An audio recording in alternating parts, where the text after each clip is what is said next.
Hello there, it's just me, your old buddy Grizzly Jim. Now it is 2025 if you hadn't already noticed, and I did promise last year that this year is going to be a big year for traditional archery. And I thought I'd kick things off with a traditional archery video, which I know is very unusual for me just lately, but getting back to my roots, and who's going to stop me? It's my show, so I'll do what I want. I did want to bring you 5 little essential tips that are really going to help you on your traditional archery journey. Now, if you are a seasoned traditional archery professional, feel free to stick around. You may learn something new, you may not, but maybe you just like listening to me talk. So, just knock yourselves out, enjoy. Although these tips are geared towards traditional archery, I guess they'll kind of fit for any sort of archery really, but I'm paying some of the traditional guys some special attention today. The first tip I want to talk about when getting into traditional archery is the equipment. Obviously, you can't do traditional archery or any form of archery without the equipment, so you need to look at the right sort of equipment. Now, the first thing you need to look at is probably the bow, and the first thing we're going to talk about is the length of bow. Now, it goes without saying, if you're a very big or tall person, you're probably going to have a longer draw length than someone who is a bit shorter. That goes without saying. So obviously, the bigger you are, the longer your draw length, the longer your bow needs to be. But shooting a traditional bow, which are typically a lot shorter than target bows, shooting a short trad bow isn't necessarily the same as shooting a target recurve that is too short for you. Trad bows are designed to be short by nature. You can draw them up to 33 inches, some of these. That is a consideration, something you might want to look at. The different types of bow you can get a long bow, flat bow, typically about 68 inches. You can go for a recurve or a hybrid bow that run anything from 55 inches up to about 66 inches, depending on the sort of bow you go for. So that's just something to bear in mind, something to have a look at. If you do have a larger wingspan, a longer bow is going to be slightly more beneficial for you. And there are bows to suit all budgets, everything from sort of like an Oak Ridge Ash, something like this, that's going to run you about 125 pounds thereabouts, up to something custom made that's going to cost £1,000 plus. You can spend as little or as much on a bow as you want. I wouldn't recommend spending a great deal of money on your first bow, especially if it's a one-piece bow, because you probably are going to get stronger and you are going to outgrow that bow fairly soon.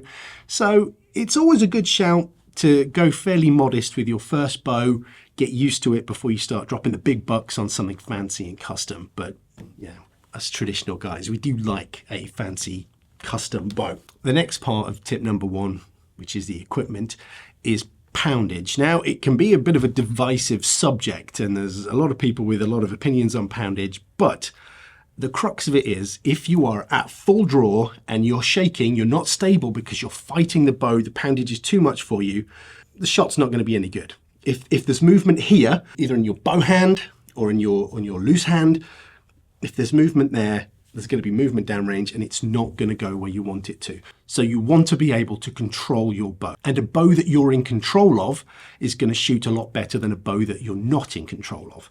Now, there is a benefit to having a higher poundage. You're going to get sort of less variation in sight mark or whatever method you're using to aim. But if you are fighting the bow, you're not going to get a good shot.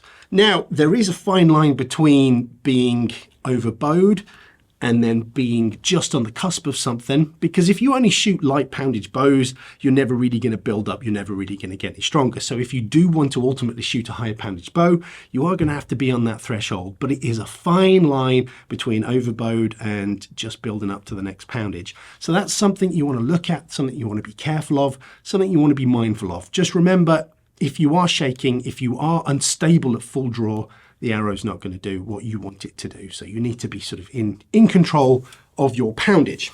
Now, when it comes to arrows, it's not a case of one arrow fits all. There are different types of arrows. There are carbon arrows. There are wooden arrows.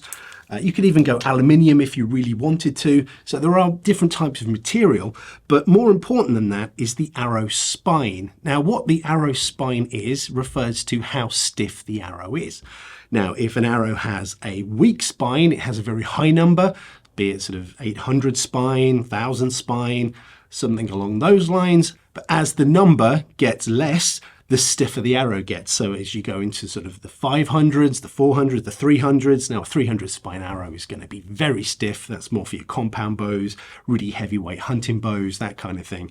So if you are looking, again, a general rule of thumb, if you're looking at a sort of 30-pound trad bow, you're probably looking around about a 600, 700 spine arrow as a rule of thumb.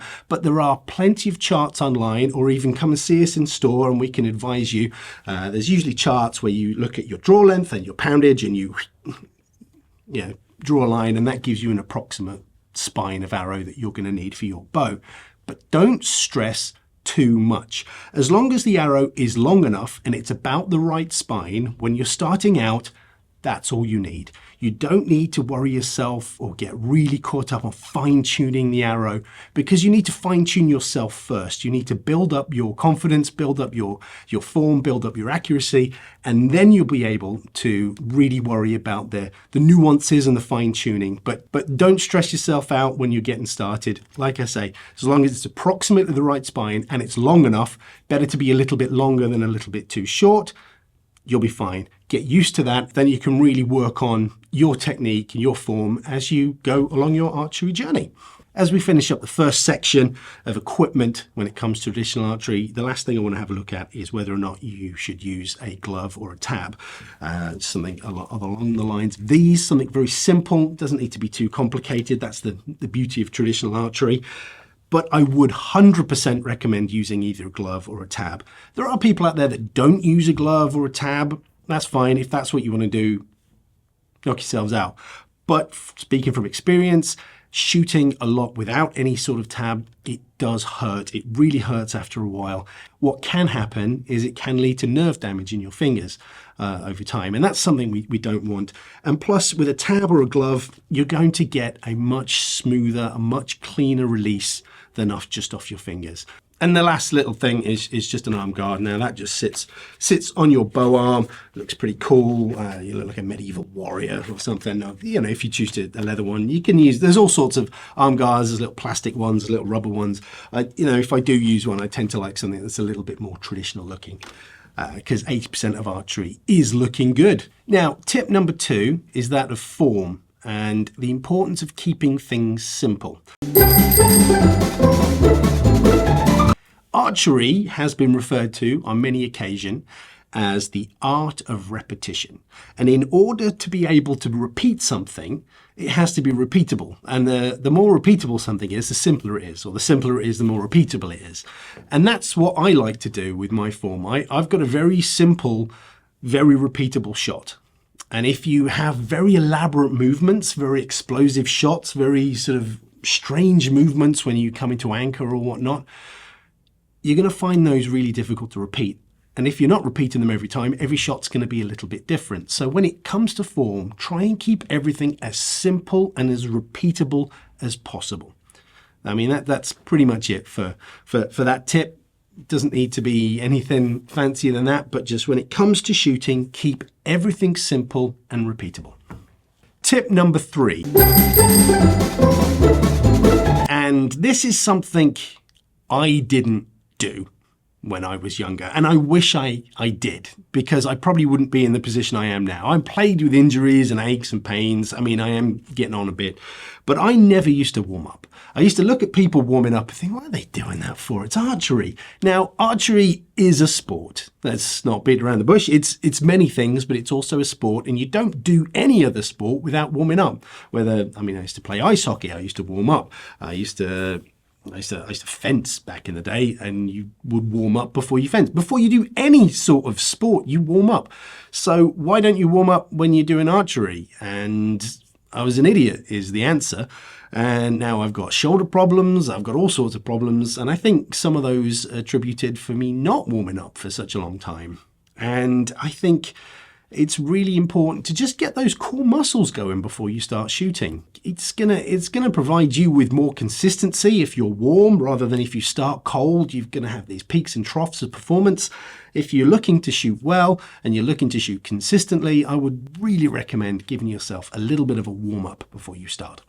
Tip number 4 is good practice.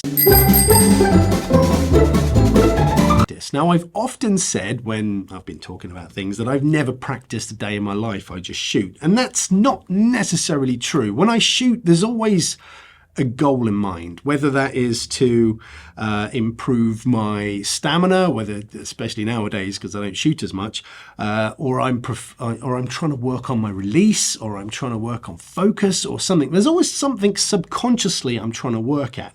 Now, if you're just mindlessly shooting arrow after arrow after arrow without really thinking about it, that's when you start hammering in bad habits. And that's what you don't want. If you ingrain yourself with bad habits early on, those bad habits are going to stay with you for a very long time. And the more you ingrain them at the beginning, the harder they're going to be to get rid of later on down the road. So when you are shooting, work on something. Have a goal in mind, whether or not that is quantity of arrows, whether or not it's focus, like I say, working on your release, working on just basic fundamentals, but always have a goal in mind. Don't waste a practice session. I mean, it's very important to enjoy yourself as well, because there's no point in doing it if you're not enjoying it. But also, there needs to be a goal, and don't waste a practice session. Have something in mind and work on it. On to the final tip now, and that's tip number 5. And that is know when to walk away. Or at least know when to put the bow down for a bit. There's no point hammering away when you're having a bad day. Put the bow down, go make yourself a cup of tea, cup of coffee, have a slice of cake, something. Just put the bow down for a bit. Don't shoot angry. Get your head right. Think about what you're doing, then come back to it. Whether it's that day, whether it's the next day, whether it's next week, again, it ties back to tip number 4. Don't waste a practice shooting angry or just shooting for the sake of it. I know what it's like when you're first getting into archery. You're getting very excited about something. You want to shoot, you want to shoot, you want to shoot. If you're not shooting right, you could be ingraining some bad habits into your form. So just know when to take a break, take a step back. But the most important thing is remember why you picked up the bow in the first place. That's the crux of everything at the end of the day. It doesn't matter about arbitrary numbers and tips and things. It's just what YouTube and social media algorithms like. The crux of it all is never forget why you picked up the bow in the first place, because you thought it was fun, because you thought it would be something really cool to do. And it is something really cool to do. And that's the most important thing of all. Never forget why you picked up the bow in the first place, and always try and shoot something or in a way that puts the biggest smile on your face, because it's not your job. You don't have to do it. It's fun, and it should be fun, and you should keep it fun. This year is going to be a huge year for traditional archery. We've got some really, really exciting things coming up. I've got some very exciting things coming up. So yeah, hopefully we'll have plenty of trad content getting back to what I do best, as well as other archery stuff. I'm going to be very busy this year. There's so much to do. But I do want to pay some special attention to the trad guys, because I feel like I've neglected you a little bit of late. But I got you. Don't worry. But anyway, I hope you've found that useful. But you take care, shoot straight, and I'll see you on the internet. Bye-bye.